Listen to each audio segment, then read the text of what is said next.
Before you move to Colorado, whether you're in your 20s, 30s, 40s, or literally any age, you need to know these 5 things, because if I knew them before I moved here 4 years ago, I would have saved so much time, money, and stress. I am going to share the real life living here in Colorado, not just the Instagram version. My name is Annalise Kurowski. I am a real estate agent with JPAR Modern Real Estate, and I help tons of buyers and sellers and relocators purchase and make their dreams come true here in Colorado. So before you do, I want to help you out. Let's get into it. Let's talk about the real cost of living in Colorado, specifically Denver, Denver Metro, and Boulder. I moved here from Chicago, and so I was pretty familiar with the cost of living in a highly populated, high demand area, and here is nothing different. I actually, when I moved here, I don't know if it was the economy, but I actually ended up spending more money in Denver, the Denver area, than I did living in Chicago. The average rent for a 1-bedroom apartment here in Denver is about $1,850 to $2,000, and in Boulder it's even more. So make sure that you are taking into account how much rent actually costs here when you're doing your research and trying to figure it out. Now, if you're looking to buy a home here because you do not want to rent, remember that our home prices are very, very expensive, specifically compared to the Midwest. If you are moving from the Midwest, your entry-level home there is about half of what it is here. So when you think of an entry-level home here, it is around $500,000 for a single family home.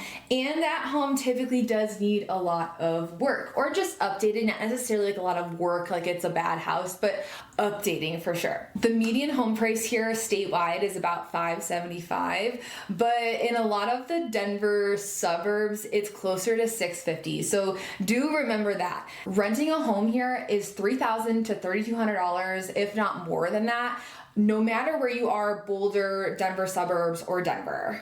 Depending on how much you can put down on a house, you can get your rent payment and your mortgage payment within a couple $100s. So it ends up being worth your time and your money to get into home ownership early when you live here, because your rent is going to continue to go up, but your mortgage never will. Let's talk about groceries.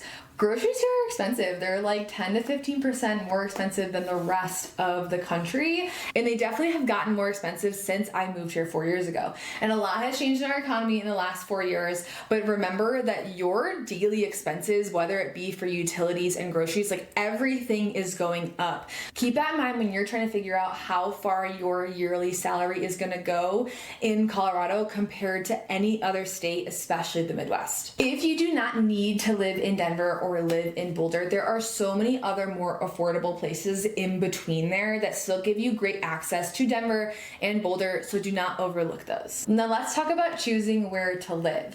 I would recommend choose where you're gonna live based off where you work, because a 20-minute commute on any highway, whether it be 36, I-25, or E-470, that 20-minute commute could turn into 45 minutes easily in rush hour traffic. And that's not even to mention what it will take you in the winter, because just like every other state, as soon as it snows, hails, or rains, everybody forgets how to drive. If you work in Denver, I would live off I-25.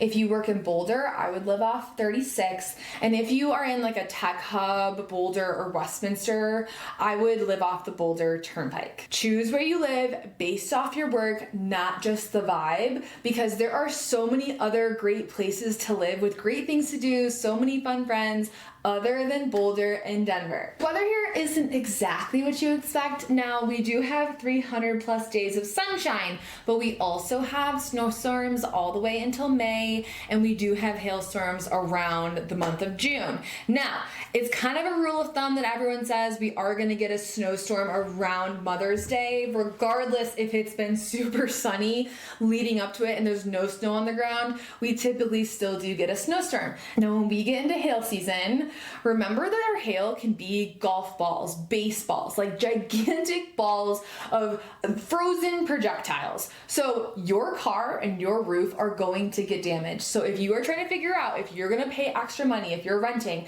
in an apartment complex or you have a house and it doesn't have a garage or doesn't have a carport, you might want to make a different decision, because the amount of stress that I have and have had around my truck anytime during a hailstorm It's so stressful. I literally cannot fit my truck in my garage because it's too long, but I will pull in as far as I can and empty out everything in my garage when there's a hailstorm because it will dent.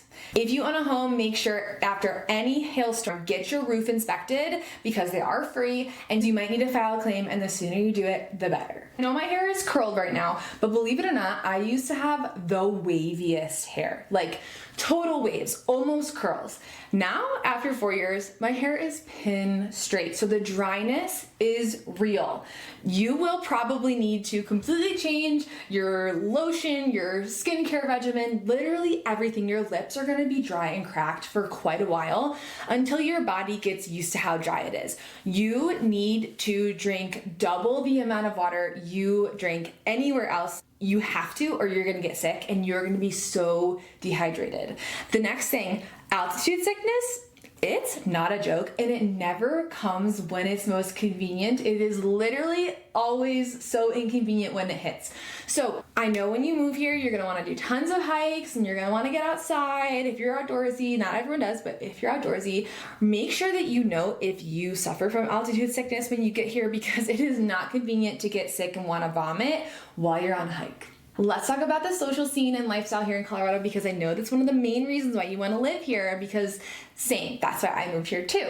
Colorado is a very big work hard, play hard state, and I was very familiar with this when I moved from Chicago, like I said, but we have great work-life balance. It is not uncommon for you to see someone at work that works their butt off, and then a random Tuesday afternoon and all of Wednesday, they're gone, they're not at their desk, and they're hiking, skiing, or hanging out with family or friends. It's just normal. One thing I hear from people all the time, especially in their 20s, 30s, and 40s, is that it's very hard to make friends here. When I moved here, I had a hard time making friends in Chicago, so this was not like something super common to me. I knew I was gonna struggle. When I moved here, I worked remote, and so I got a job in person when I moved here so I could get out of my house. But now when I changed back into remote, I realized that I no longer saw those people, and so I needed to make friends. And because of that, I created a meetup group that has over 2,500 members, and it's literally called Making Friends as Adults is Hard. We do bar crawls, we do happy hours, we do trivia every week, just tons of different events that get people together to make lasting relationships. Now, I have made such quality connections and friendships that I have had over the course of the 4 years because of getting out. People that I never thought I'd ever connect with or know based off of what they look like or what they do or where they live.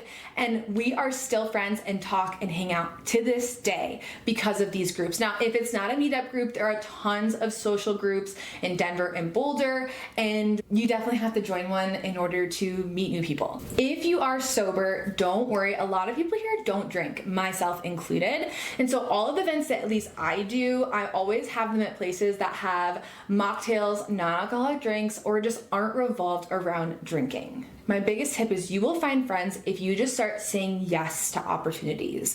People are gonna ask you to do things with them that you've never considered doing before. If you say yes and try things at least once, you're gonna meet a lot of really cool people here. If I could have watched a video like this 4 years ago and just learned a couple things that would have really helped once I moved here, these are the couple things that I would have done differently. My first one is I wish I would have bought a house sooner. We have so much equity here, and rent is so expensive that it would have probably been worth it getting into homeownership earlier and just spending the money and getting into a house. It sucks to buy because it is so expensive here, but it is definitely worth it. Number two, I would have chosen where to live based off my job and my commute. I would have not chosen to live somewhere just because everyone else said to live there, and I would have explored more places outside of Boulder and Denver. You have amazing cities like Erie, Louisville, Lafayette, Longmont. You have beautiful places that are super close to hikes such as Broomfield, Arvada,